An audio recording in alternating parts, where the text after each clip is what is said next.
Welcome to Origin Stories. I'm RD. I'm Parrot. We're telling stories behind the digital art revolution Each week we interview top artists. and live stream with the community.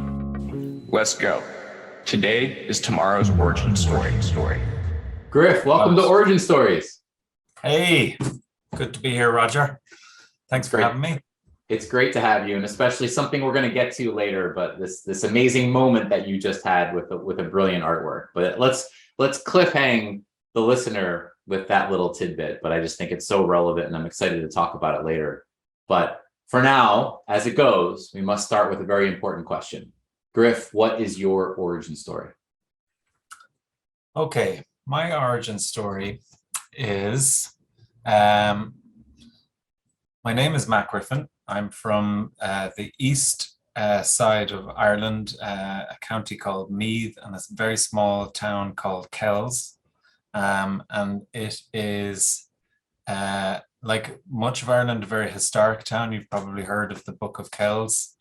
We're kind of surrounded by ancient things and ancient burial sites and stuff that makes the pyramids look brand new. So a very kind of inspirational place to grow up.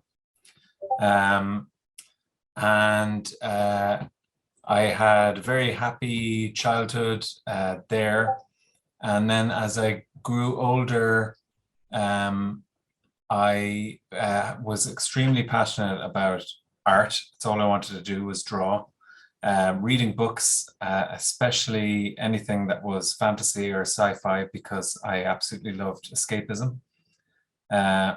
Loved mythology, being surrounded by all these ancient things, and in Ireland we're very connected to our mythology and our ancient stories. And also films. So this kind of combination of drawing, reading, and watching movies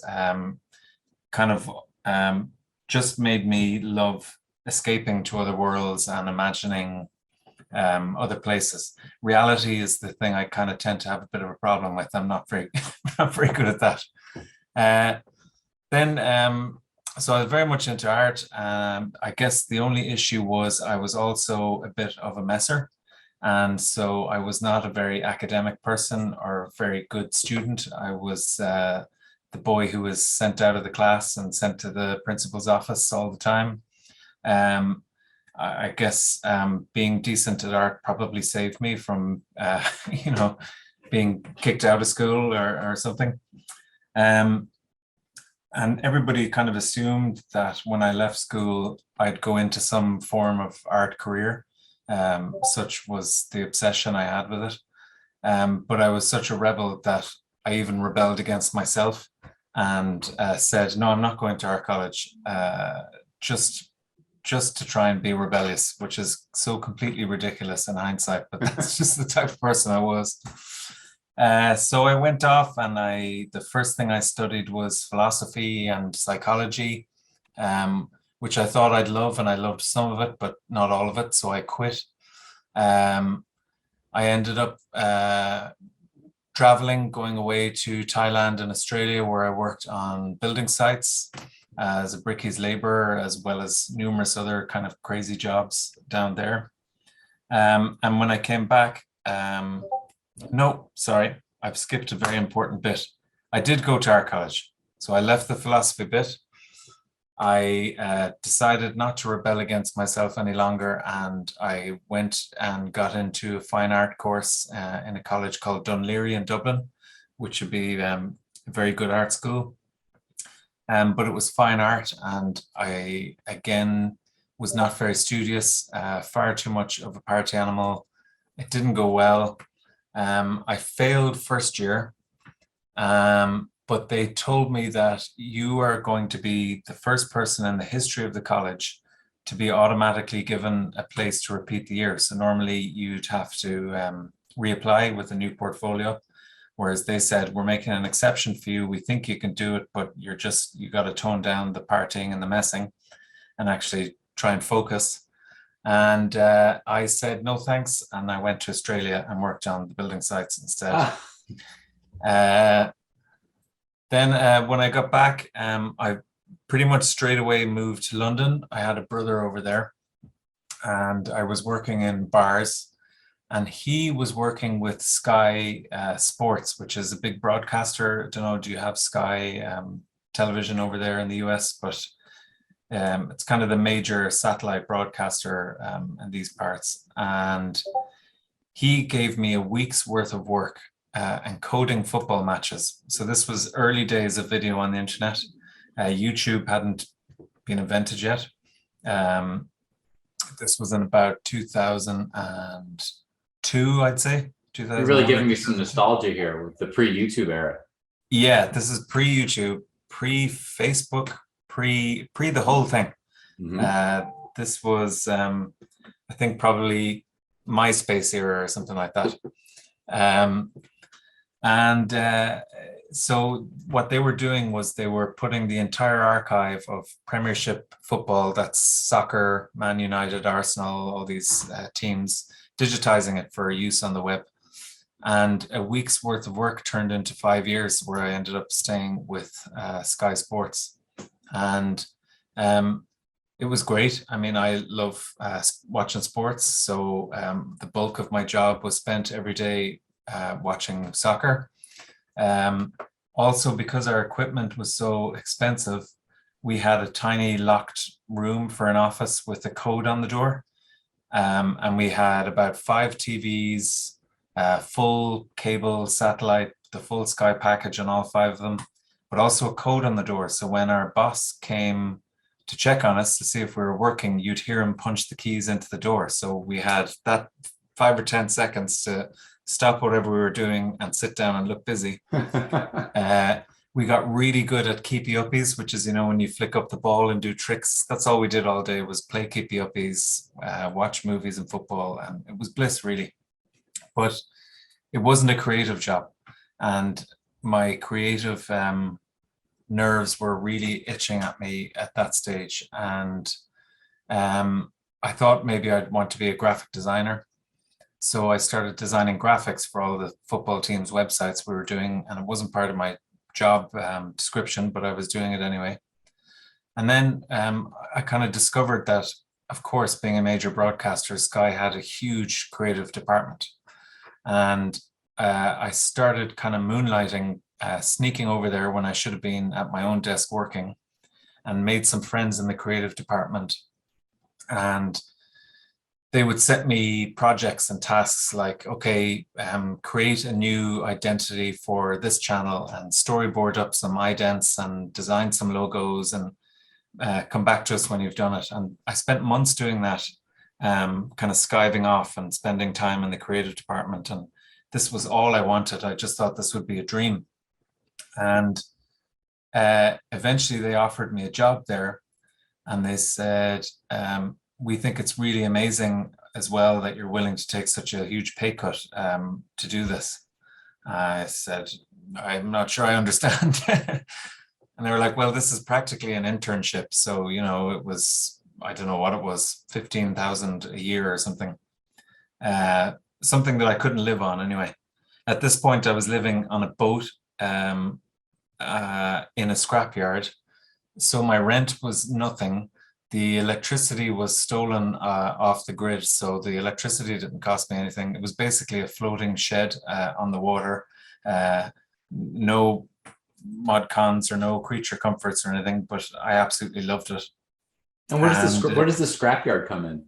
I'm so fascinated by the setting. I know, it's so strange. It was, I had friends of mine, a girl from home was an architect, and she married this Zimbabwean architect, this really amazing, completely crazy, but in the best way guy. And they were very much into boats.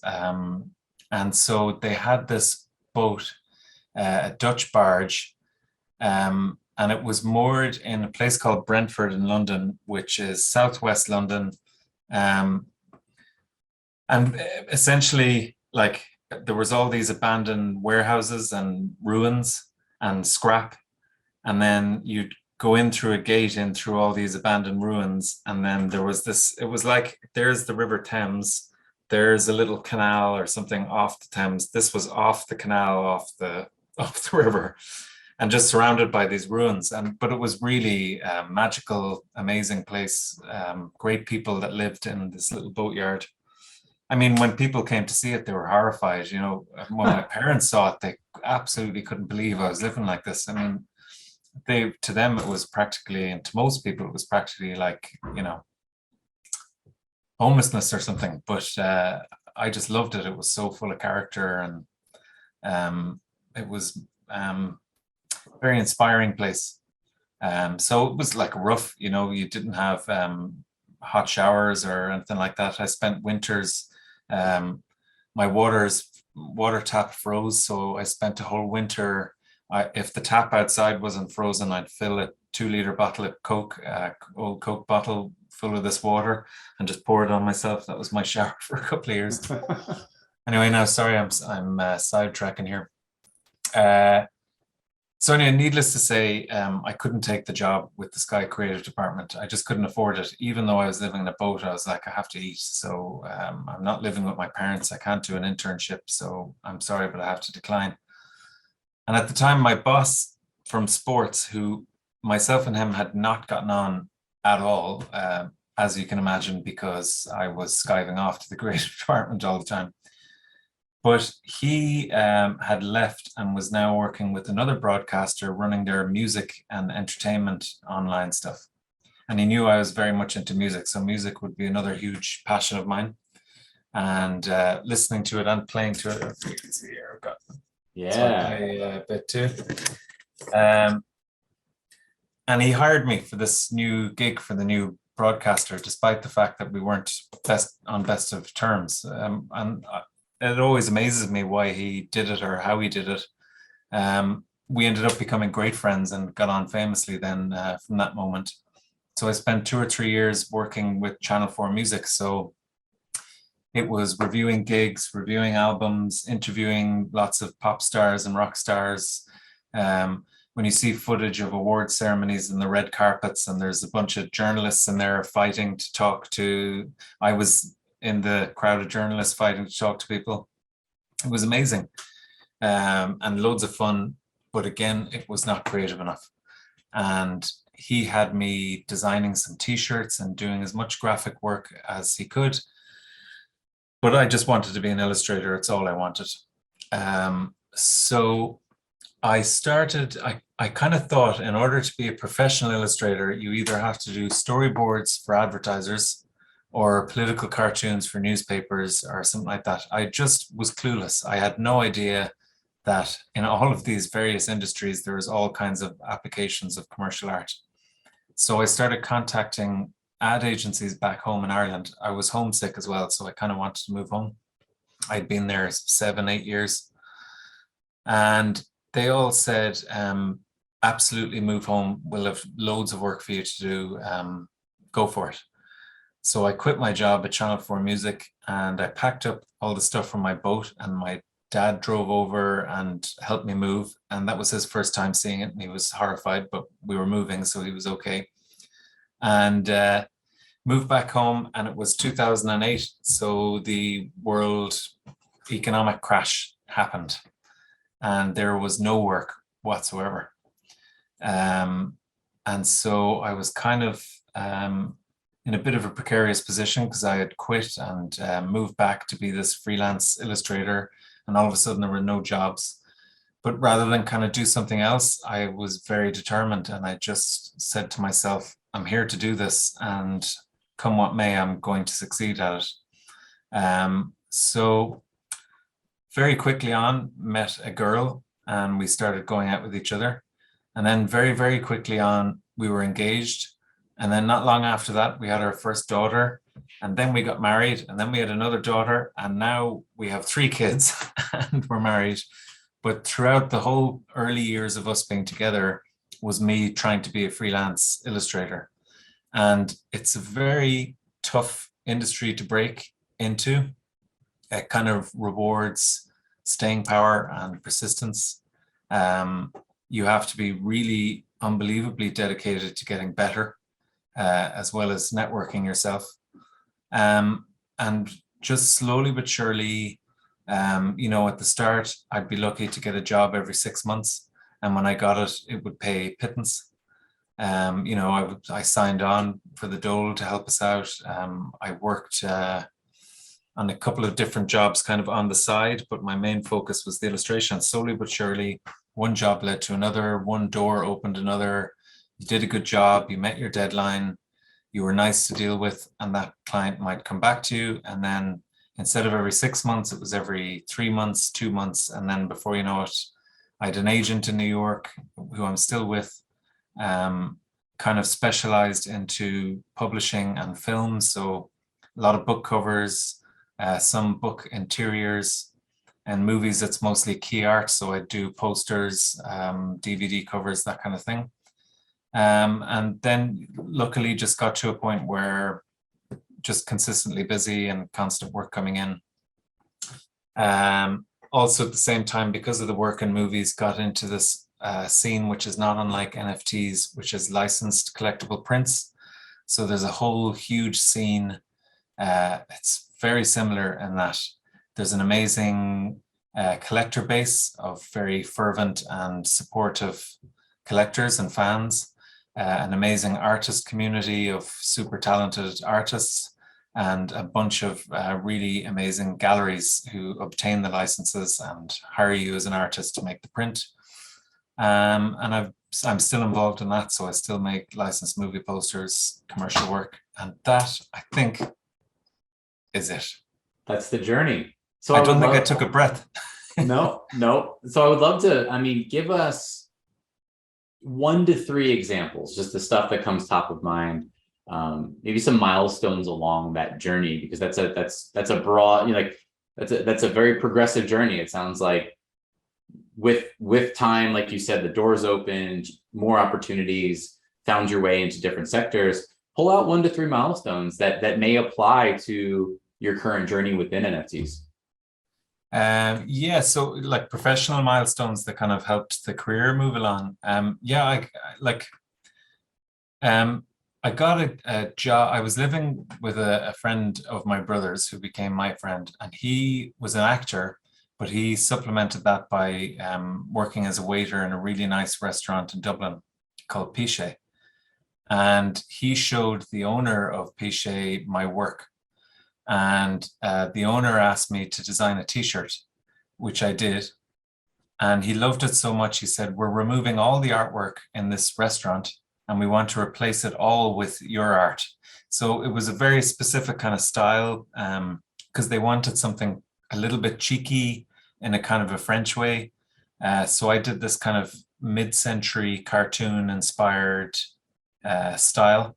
And actually, it was so different from my regular work, I created a pseudonym for it, which I've still kept all these years, called Ignatius Fitzpatrick, which is after my grandfather, who was Jack Alphonsus Ignatius Aloysius Liguri Fitzpatrick. That's a mouthful. That is a mouthful. So I just stuck to Ignatius Fitzpatrick. So I did that, and the people who kind of owned the restaurant, so he was the boss, but the people who owned a number of venues around Dublin, and one of their venues was one of the most famous gig venues. It's called Whelan's in Dublin, and it'd be very synonymous with live music in Dublin. And they brought me in and said, if you were to do the same kind of things you did for Pichet to this venue, what would you do? And I said, I would cover it in gig posters. So I showed them examples of famous gig poster art, all the famous stuff from LA and Led Zeppelin and all those amazing posters from the 60s and 70s. I said I would coat the place in gig posters. They would be for acts that have played here. They would also could be made up bands. They could be bands that are named based on where in the venue they are. I didn't catch that. Oh, sorry. Try again. Siri thought I was talking to her. Sorry. So shut up. I'm in the middle of something here. So they went for it, and there was no limit to style. There was no art direction whatsoever. It was literally, we want as many pieces of art as you can make in whatever way you want to make them, and we'll just put them up all over the venue framed. So this was I suppose the French restaurant was sort of milestone one, and that it led to this, but this was definitely the biggest breakthrough yet, because what it meant was I got to experiment big time, and I got to really find what it was I could do that might be a little bit different. Playtime is unbelievably important for creative people. It's where you take your leaps up in skill and style and look and everything. And I got to do that on this job.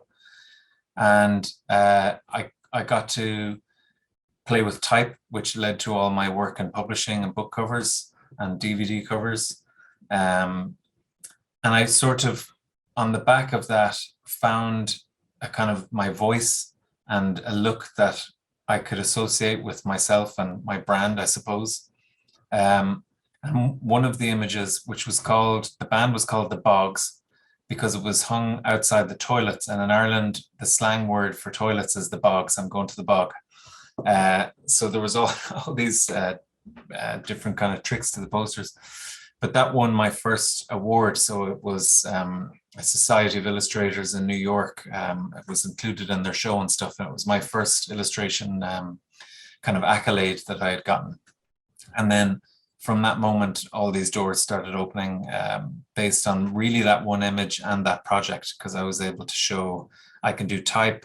Here's something quite distinctive I'm doing with textures. So I would make a lot of homemade textures, whether it's using ink, paper, scanning pieces of cardboard, taking photographs of marble tiles. I still do it to this day. And all of that sort of came to the fore and gave me this look, I suppose, which was distinct from everything else that was going on. And that 100% started opening doors. Two others would be, I guess the work on the posters led to doing DVD covers for a company called Arrow, who kind of, they relaunch or re-release kind of cult classic movies on Blu-ray and DVD. And they're big into the packaging. So they always commission new art for the covers, and it's all about the collectors love everything about it, not just the disc kind of thing. And I ended up I've done over 100 covers for Arrow. And that led into my work for Studio Canal, doing posters and everything else that got with it. So milestone 2 would be the DVD covers. And then 3 is Dune, I suppose, because I was just playing around in a kind of a creative rut. So what I tend to do when I'm in a rut is just abandon all hope of making anything decent, and I just start dicking around. And I was messing with ink, and that led to this image I made. I've been a Dune fan all my life, and I posted this image online, and it got widely shared and liked. And I had worked for this art director in Penguin before, and he said, we'd like to license it for the cover of the new edition. So that led to the biggest dream job of my life. And my career ever since is very synonymous with Dune, and I do all the new covers for the new books by Frank Herbert's son and Kevin Anderson. And I've done 3 books in the Frank Herbert series now, the deluxe treatment and the posters for the movies. And yeah, it's very synonymous, I suppose, with Dune now these days. That's amazing. That's a big one. That's a big one. And let's turn the page, no pun intended, to the not only the NFT side, but to your personal creations, right? So I want to start establishing that thread of where did your mind go when it came to, because these are all like, this is an incredible sort of step by step progression up what I guess loosely the commercial ladder, right? And landing this massive opportunity with Dune through, I guess, a bit of your own creativity, right? That they took notice of, and then you launched there. Let's talk about GRIFF. Let's talk about GRIFF's art, because you know what I recall, just for the listener, like I recall early in my own NFT journey, stumbling about, and I loved exploring. At that time, it was, oh, there's Maker's Place. Let me go explore everything that's in Maker's Place. Oh, there's Known Origin. Enter GRIFF. And that was where, stumbling about within Known Origin, I found your Headgear series. And I think that was very early in your journey as well. And it immediately was captivating. Immediately, it felt like there was story and intent behind this, and it made me curious. And so I would love selfishly to hear about the beginnings of your creative journey and then walking that through the NFT threshold. Absolutely. So throughout all those years, I guess, of building the commercial career, which was, I mentioned the fact that I had gotten married and had hundreds of kids. So it was there's this sort of that really lights a fire under you. And so really the focus was on getting commercial gigs. But what I learned in those years was in order to get commercial gigs, the very best thing you can do as an artist is work on your own personal work, because that shows what you're able to do when you're let off the leash, and it shows what you're passionate about. And you tend to make your best work because it's for you and it's your vision. So I would always put a huge emphasis on working on my personal stuff as opposed to tailor making art for commercial gain. It was about becoming a better artist and working on my personal stuff. And I spent more and more time doing that and became more and more passionate about just wanting to make my own work. And then I mentioned that when I was a kid, I was obsessed with reading and stories and mythology. And I've always been obsessed. And in fact, now this is not a plug and it was not pre-planned, but I also, during those years, I wrote 3 books, a trilogy of children's books for 10 plus, and I've got them here. So this is the first one, A Cage of Roots. I have them because I'm sending copies to a friend of mine, Stormweaver and Spiral Path. And the reason they're relevant is storytelling was such a huge part of my headspace, as well as the art. And so because of my childhood obsessions with storytelling and movies and mythology, and because of my passion for improving my craft and getting better at making visual art, and my love of telling my own stories and creating my own worlds, those things sort of all fused into my personal work. And so I would make a lot of images that kind of hinted at wider stories. I quite liked glimpses into worlds.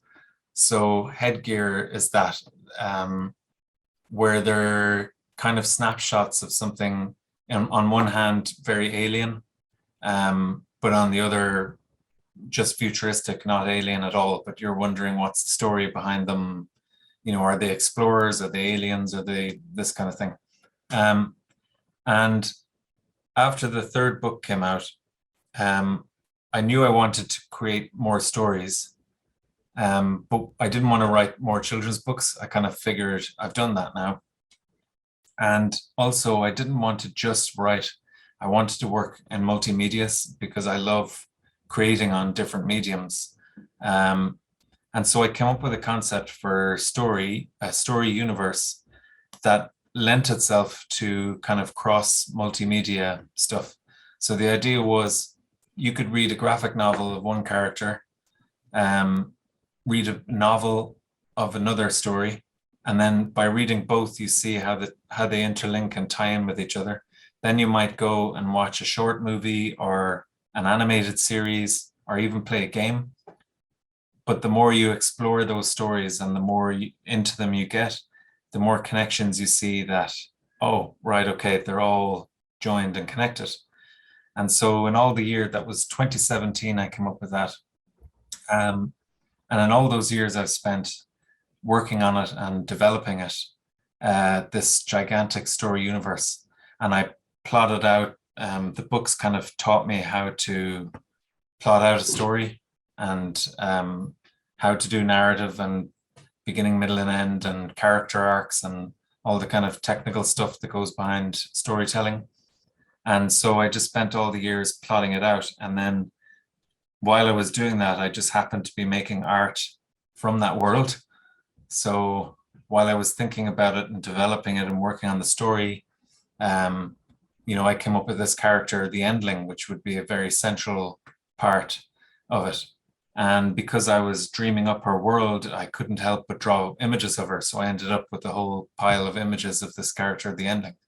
And similarly with headgear, connection to 3 moons. Like there's all these dots to connect and things that connect them all together, which become more and more apparent the further into it you go.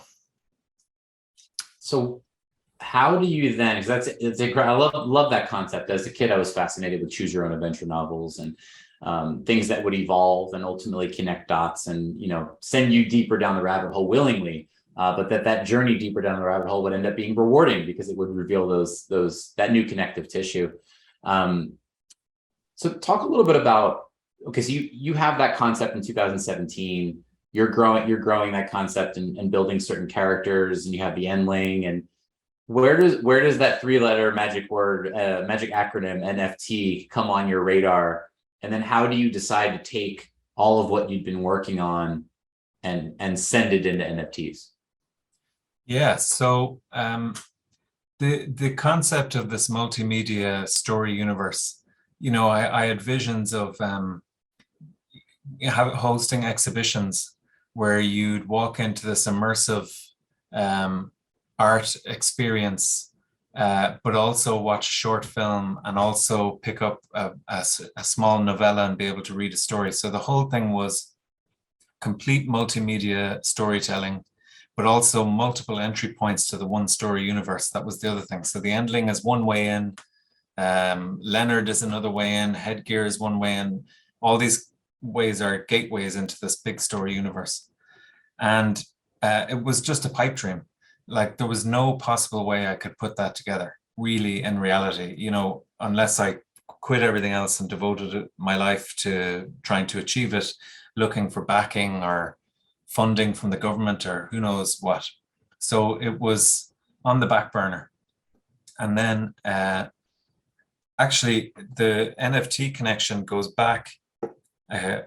I'm 2 years, tomorrow is my 2-year anniversary, but about 4 years ago, my brother who's in tech, we were having a beer and he suggested I use the blockchain to authenticate and sell my digital art. And I just couldn't get my head around what he was talking about. So I brushed it off and I could have been in 2018, you know, that's a huge regret of mine that I didn't follow it up. Well, to be fair, you could have been in 2018, but there would have been a couple slow years that awaited you before 2020, which was when it really, you know, mid 2020, I think was the beginning of the rise. You know, Yes. It's starting small and then rapidly reaching, you know, peak forward velocity. Yeah, absolutely. And by God, it did. But then anyway, long story short, I kind of forgot about it. And I had gotten an email, as it turns out, from Maker's Place 2.5, 3 years ago. Again, just didn't understand it. And rather than actually make the effort to understand it, you just sort of go, oh yeah, I'll look into that later. I don't get it. Like lots of regrets there. But a friend of mine, James White, known as Signal Noise. Love James White. Yeah, an absolute legend. And now I have to say we weren't super close friends at the time. We were mutual admiration society on social media, so we would like and comment on each other's art. But now we speak almost every day for the last couple of years, so it's blossomed into a lovely friendship. But I saw him on Twitter talk about NFTs, and crypto art actually is what everybody was calling it. I don't think anybody referred to NFTs. And so I just DM'd him and I said, what is this about? I've heard about this stuff before, but and now that I see you into it, tell me more. And he just said, oh man, you really should get into this. I can hook you up with David at Known Origin and he can talk you through it. And Gavin Strange, a friend of his called Jam Factory, was getting into it at the same time. Another guy, Jason Tamamagi, Genuine Human, we all sort of came in at exactly the same time. And because we started at the same time and were clueless, we jumped on a Discord DM together.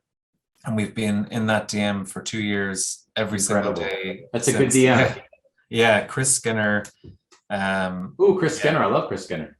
Yeah, he's in it too. Actually, me and Chris have been friends for a good few years because we're from the poster scene. He also does the licensed posters, so we've been mates for a good, I don't know how long, 7, 8, 9 years or something. Um, so they suggested. I spoke to David. Um, he brought me into Known Origin, and actually 2 years ago tomorrow I minted my Genesis, which was called Headgear Genesis, and it was collected by Cactux, um, and I don't like it. I find it quite cringy. Oh no. Yeah, it's like, when it's this thing when you look back on old work, generally you don't tend to like it because you've improved. So you're just, you're better now than you were.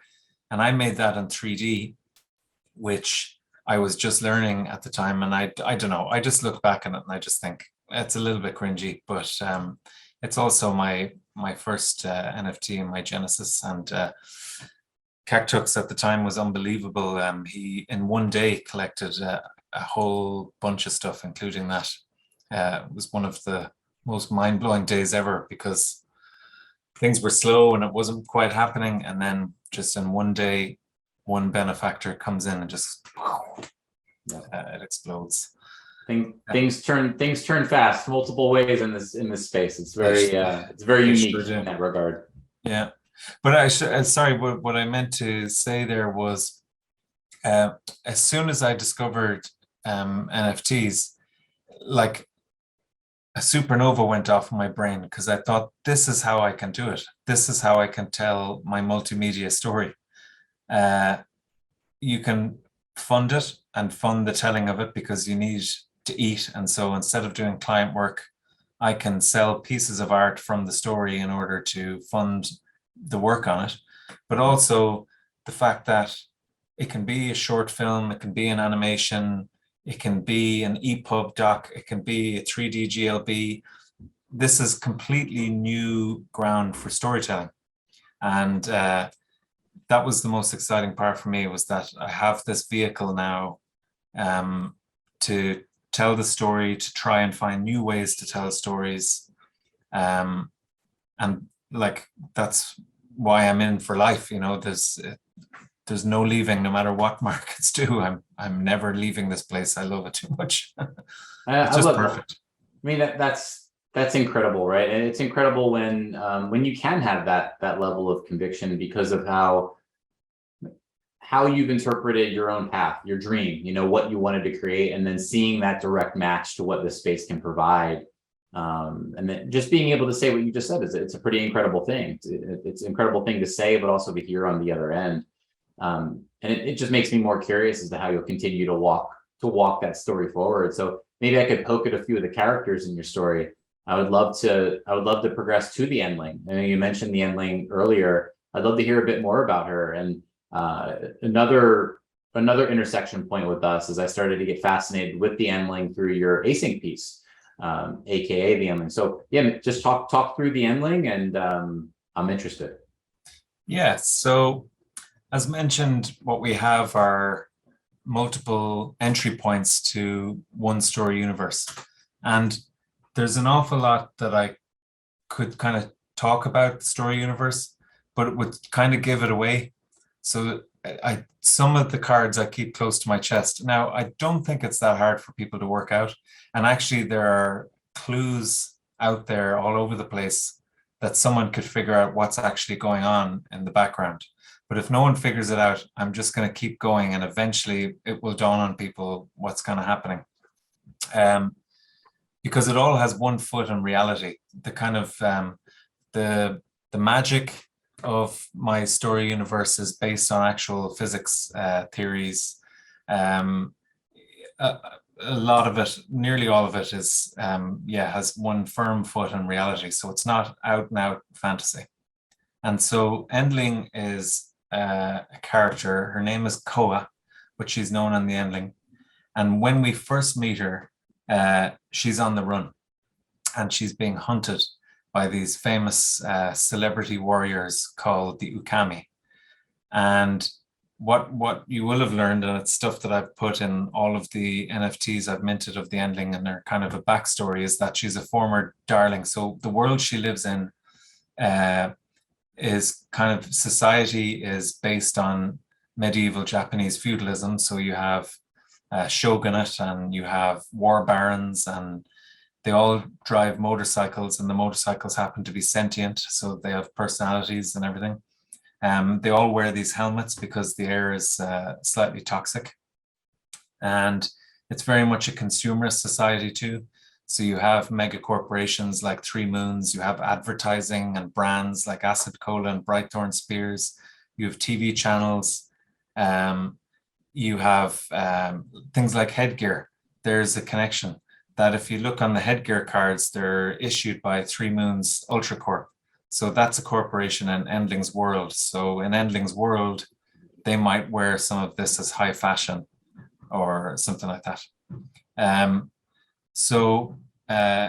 The people who are hunting her it's because she was a former darling of the shogunate. She had these special abilities which allowed her to kind of affect reality. And she lost the powers and very quickly fell out of favor with the shogunate. And rather than try and fix it or regain her powers, she decided to steal a whole shitload of money off a war baron and go on the run. And so in order to find her, they don't just say send out their best soldiers, they send out their best soldiers who are hyper celebrities. They don't have fans, they have worshippers and sponsorships, and the whole hunt is televised. So it's a little bit Running Man meets Mad Max. I was just going to say Running Man. Yeah, that was what came to mind.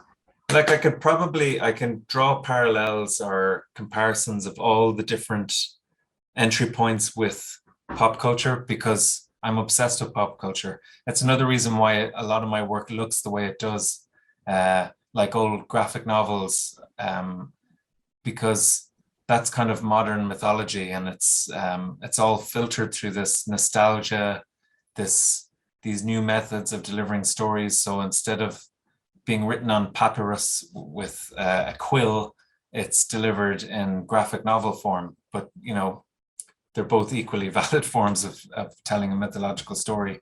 And so you have the Ukami, I've shown some of them too. So you have Yeiko, who's one I post about a lot. She's in this orange jumpsuit with a white helmet. And I'm working on a collaboration with Eclectic Method, whereby... Another one of my favorites. Yeah, he's amazing, absolutely amazing. And so if Yeiko is a celebrity in this world, she would have merchandising. There's Yeiko lunchboxes, there's Yeiko cereal. There was also a Yeiko TV show, which was eventually cancelled. And so what we're doing is imagining what the opening credits to Yeiko's slightly 1970s Kung Fu TV show is like. So when you see me posting animated GIFs of Yeiko fighting and a lot of motion graphics, they're all my tests for trying to make the work for this opening credits. And it's not just saying once upon a time there was a warrior called Yeiko and there's a beginning, middle, and end. Like those stories will come, but it's about, I'm going to take you to this world where Yeiko exists, and I'm going to show you little patches and pieces of it. And then some things might be kind of background things, you know, like it's a little bit like gaming. Like say if you're playing Cyberpunk and you walk into a diner in Cyberpunk and there's stuff playing on the TV. In Cyberpunk, you can look and watch the TV in the gaming world. So it's kind of applying that to linear storytelling too. It's just delivering it in different mediums and kind of bringing you into the world from different points, showing you different pieces of it, and then also alongside that, delivering some beginning, middle, and end, because people also want, you know, to consume an actual story as well. So let me now lob the character Leonard at you. Yes. So Leonard was actually, he wasn't invented back when I invented the Endling and Yeiko and all this, these other strands. Leonard was new. And He's just a character I drew one day, and I posted him on Twitter, and I didn't have a name. And Genuine Human, my friend Jay, jokingly said, call him Leonard. And I said, that's perfect. That's his name from now on. And then what happened was I kind of came up with a really cool way that he could be part of this story world. And then I also, on top of that, had the idea that he could be a choose your own adventure part of the story. So he's yet another access point. And what I did was I minted that first image of Leonard as an edition. And when you collected the edition, you got put into a Twitter community. And in the Twitter community, I would post polls on what his next moves are. And then not just typing out, do I go west or south? I was using 3D animations and illustrations to show where he is and what he's seeing. And they've directed his story to this thing called the Engine, which he's inside exploring. It's an old ruined ancient metal tomb, essentially. And he's found an altar in there, and there's inscriptions. And it's funny, people don't tend to pick up on the clues. Like, I'm spelling it right out here for you guys. But like when he goes inside the Engine and he's in this place that he's sure looks quite holy, and there's an altar, there's a big piece of art up behind the altar, and it's Prex Machina, which is a piece on Super Rare collected by Basileus. And so all of the artwork you're seeing me mint is all being connected into the story because I know what the connections are. Incredible. And for Leonard, I released a second NFT, brought some more people in, and now I'm about to launch the social token. Leonard social token is about to happen. It's going to move on to Discord, a gated Discord category where you have to have the token in order to access it. And the Choose Your Own Adventure is going to continue. So Leonard is yet another large project, but it's loads of fun. And the people who are into it really like it. I appreciate the way you're going about this, in sort of this non-linear fashion. It's fascinating. And I think it gives people to your vision those multiple access points where they can find this story from a number of different angles, participate or not participate. It's really, really interesting. And if I could deviate a bit from the story and maybe go to an artwork, well, you say it, not me, but does it have anything to do with it, or does it sit completely separate? And that is Charybdis, which captivated my personal fancy recently. Was originally a one of one, then an open edition on Manifold that went so well this past week. I would love for you to talk through that concept. Sure. Yeah, it's actually, no, it's not part of the story, which is unusual for the art I'm making these days, because I'm so obsessed with the story side. Pretty much everything is part of that. It was just something that jumped into my head. And it was thinking about what we're all doing here, that we're all kind of on this vast undiscovered continent. We're just blinking in the sun right on the shores of it. You know, there's people further on in ahead, but you know, they're 20 miles in ahead and there's still however many to go. You know, it's completely new country and we're all here together. So that was one aspect of it. The other was this thought about some people would be concerned that the metaverse might herald us kind of losing ourselves in a digital life, and that we might kind of lose our connection to our actual physical analog lives. And so I kind of made this piece where she's falling into a whirlpool, hence the name Charybdis, of this digital life. But the fact is it's an interface. You know, it's quite an old-fashioned Nintendo style, retro and nostalgia again, you see, because that's in everything I do. But the fact is she can remove the interface and rejoin normal life. So to me, the piece isn't about, it's not doom laden that you're going to get lost in a whirlpool of this digital life that we're all heading for. there's this sort of safety valve there that you can just remove the interface and be back in real life. And so for the reason that we're all in it together and we're all metaverse explorers together, I had minted it as a 1-1 on Super Rare. And I think I was telling you earlier that from the minute I minted it, I kind of just thought it doesn't sit right with me as a 1 of 1. It doesn't feel like this is what it should be, because we're all in it. And so I thought this will be my first open edition and we'll see how it goes. And it definitely surpassed expectations. And I was also mentioning to you, I think thematically, if you just look at the artwork, and already planning to make it the thumbnail of this whole interview, because I think it's just so brilliant and perfect. Thematically, it represents it represents the ethos of an open edition. To me, that's how the artwork itself strikes me. And I think it does raise a number of those questions. And again, it really, it's funny, as I go through these interviews sometimes, it really hits me what the common thread of my perception anyway, of an artist or the art's story is to me.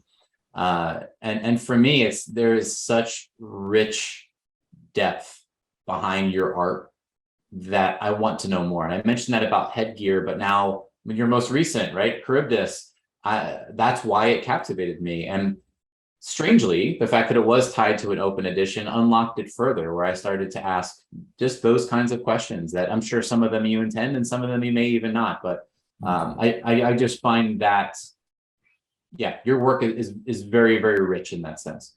Well, honestly, thanks so much, because it's lovely to hear, because when you work in a kind of a nostalgia dripping, retro pop culture infused style, sometimes you can worry that people might think there is no depth to it, that, you know, that's just a comic book page, and sure, it just looks like something from heavy metal from back in the 80s. And to me, anyway, it's not that I want to kind of shove the deeper meaning down people's throats. If people want to see the deeper stuff, of course they can. And if they don't, that's cool. If people just think it's a cool image, that's fine by me too. But for me, the kind of the medium and the style it's very important. It's like I was talking about, it's this modern form of storytelling. It's your past and your childhood kind of coming back, and that kind of a happy, warm, fuzzy feeling I get from seeing VHS noise on a piece of footage, you know. So it's really nice to hear you say that you find that there's depth to it, because yeah, sometimes you'd worry maybe people don't think there is, but there is. So that's good to know. It comes through. Griff, are you ready to play? And I also love nostalgia too. So a lot of the things that I think are your inspirations are some of mine. So it just works all perfectly together. But Griff, you ready to play a quick lightning round? Let's go. Let's do this. So quick takes, hot takes, first thing that comes to mind. Could be a word, could be a few words, a sentence. And if you get super passionate about something, feel free to break the rules. But here we go. First topic, first thing that comes to mind when I say NFTs. The future. Ethereum. Proof of stake. Known origin. My Genesis. Super rare. Highbrow. Async. Potential. NorCal guy. Awesome. Supportive. Wonderful. Yeah. Basilius. Awesome, wonderful, supportive. Yeah, you're listing the guys that just have backed me and given me so much. So yeah, love them. The last artwork chronologically that you looked at and it made your jaw drop. Oh Jesus. I'm looking at it right now, and I look at it every day, and it is a poster for Empire Strikes Back made by my friend Matt Ferguson. And it's the best poster for Empire Strikes Back ever made. And it's amazing. And I don't know if that's a cheat, but I do look at it every day and go, it's perfect. Not a cheat at all. Not a cheat at all. How about let's go into the NFT space now and just say an artist in general that you feel like, now, no matter their standing, they could already be big, they could be small, they could be somewhere in the middle, but that you believe for whatever reason just deserves more attention. Yeah, like I think Oniro, nobody's making work like him, and I'm very surprised that he's not blue chip.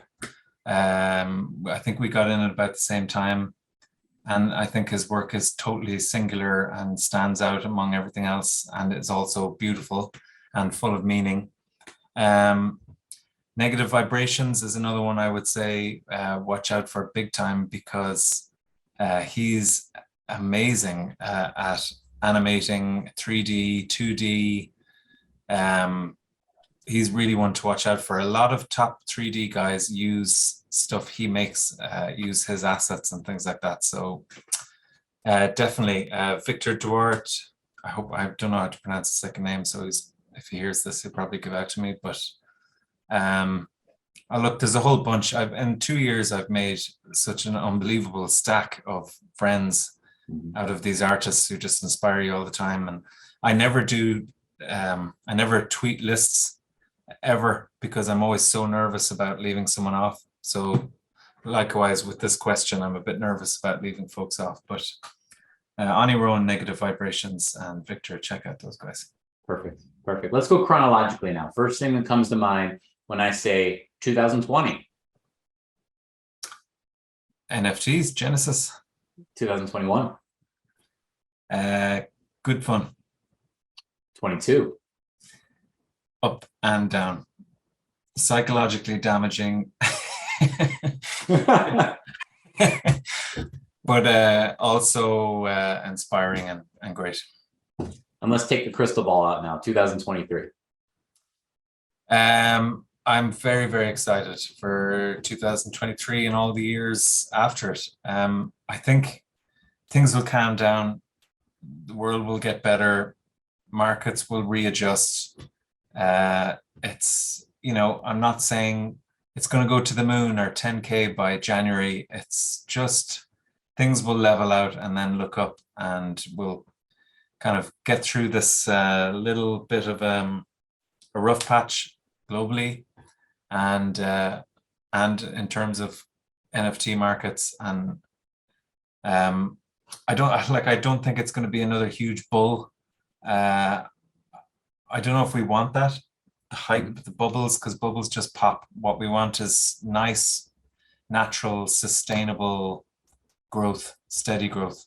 And I think next year we're going to see that. So instead of going like this, let's go like that. From your words to the future's ears. There you go. Griff, where can people find you? Where would you like to send people to learn more about you, to learn more about your characters? I've mentioned some of the platforms a few times that you're currently on, but where would you like to send people? Give me a follow on Twitter, Griff Crypto. I'm on all major platforms, as they say. So Super Rare, Known Origin, all of them. Nifty Gateway now, as we said, I'm a publisher there, but I've yet to mint anything as yet. I do have a website, but really it's just the art that I've minted. But if you want to see it in one place, griffcrypto.io. But yeah, Twitter really is the main place, because like all of us, I am there 24 hours a day, 7 days a week. When I should be sleeping or spending time with my children, I'm on crypto Twitter. That's the hub. That's the hub right now. But it's amazing place. It's your timeline's just filled with inspiration and art and fun, and it's very, very addictive. So true. Also, though, people should be clear, you should take breaks from it, because it's not healthy. Not truly 24/7. Not truly 24/7. That's not true. Get a little sleep, spend a little time. Yeah, be with your family, spend some time, read a book. Yes. Go for a walk, get out in the air. Don't spend all your time on Twitter, but it is a wonderful place with wonderful people, and all of us who are in this scene, I think we're all the good actors, will say, all feel the same, that this is something new and absolutely amazing, and really a supernova level event for creatives. And we're here at the very start, so long may it continue. Onward and upward. Onward and more reasonably upward. How about Yeah, onward and gradually upward. Yeah, there we go. Griff, man, this is a pleasure. A long time coming. From the earliest days that I was in this thing of viewing headgear on Known Origin, and now all the way forward to Charybdis, had the honor of becoming finally a Griff collector as well, and can't wait to see the characters evolve and the rabbit hole deepen. So thank you, man, for what you do and sharing this. And I hope we're back here and give it another year or two and talk about some milestones. Definitely. Yeah. Anytime. Very happy to come back, and thank you, Roger. Take care, man. Cheers.